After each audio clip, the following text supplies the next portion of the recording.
Nah, dari Cisoka, Tangerang. Assalamualaikum warahmatullahi wabarakatuh. Tanggal 9 Agustus lalu, Bapak Ana dipanggil lebih dulu dari kami dalam keadaan koma di rumah sakit. Pertanyaannya, apakah Bapak saya meninggal dalam keadaan baik dan tetap keislamannya sedangkan tidak mengucapkan kalimat Allah, tapi kami sudah membisikkan dengan kalimat Allah di kuping Bapak karena yang sudah tiada. Dan apa sebaiknya kami lakukan untuk kemuliaan Bapak, khususnya untuk kami, anak-anaknya.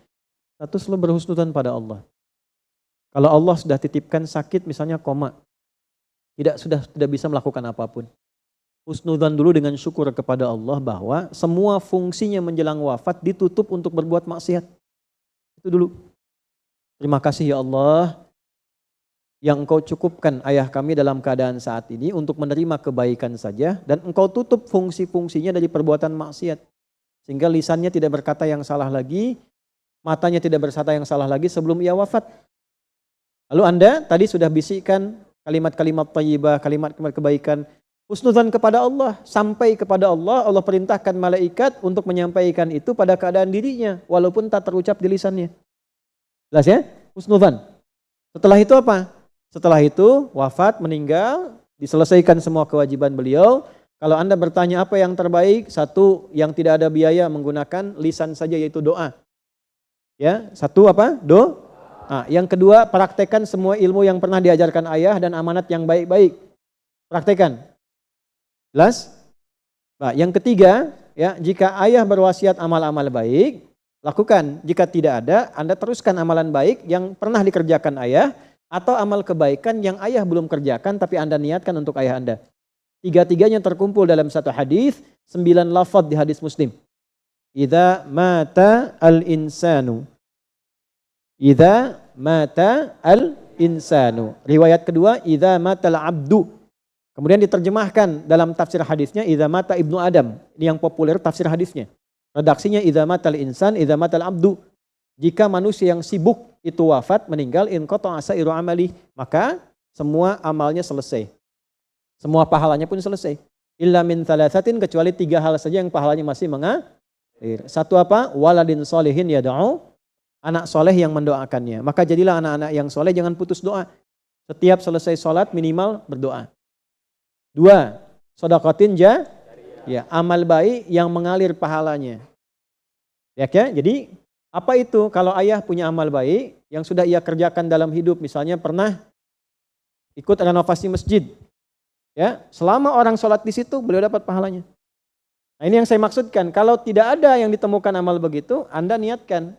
Misalnya beli mushaf, simpan di tempat penghafal Quran, niatkan untuk ayah. Ya, tidak harus Anda kasih foto ayah misalnya di mushafnya.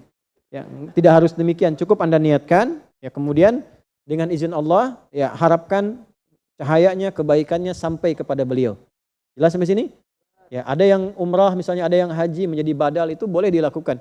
Ada yang ingin puasa diniatkan untuk ayahnya yang wafat, boleh dilakukan. Ya, ada yang untuk kurban diniatkan bagi Allah, karena Allah bagi ayahnya yang wafat, boleh dilakukan.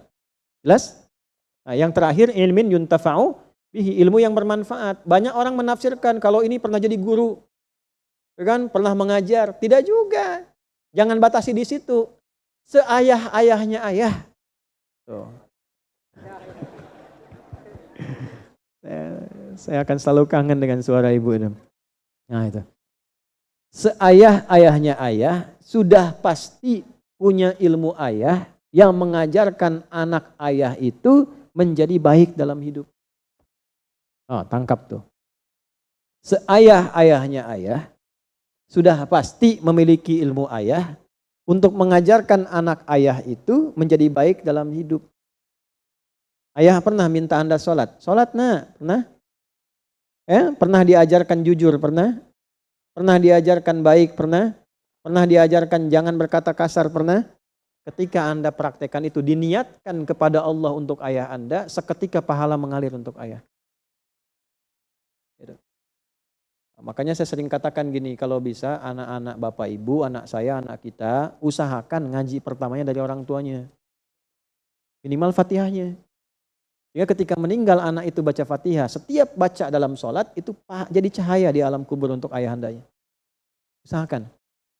Usahakan pernah di lisan kita itu membimbing anak. Nah, itulah ilmin yuntafa'u bihi. Ingat, makanya kalau sudah dapat Quran, Ya, saya selalu katakan pada anak-anak kami di pesantren juga di sekolah, ya, terutama ayahnya yang sudah meninggal, kalau kangen tuh baca Quran. Atau sehari kalau ada nggak sholat tuh ingat, nggak jadi cahaya buat orang tua. Nah, itu yang membuat kita semakin rajin meningkatkan ibadah itu ya. Insya Allah.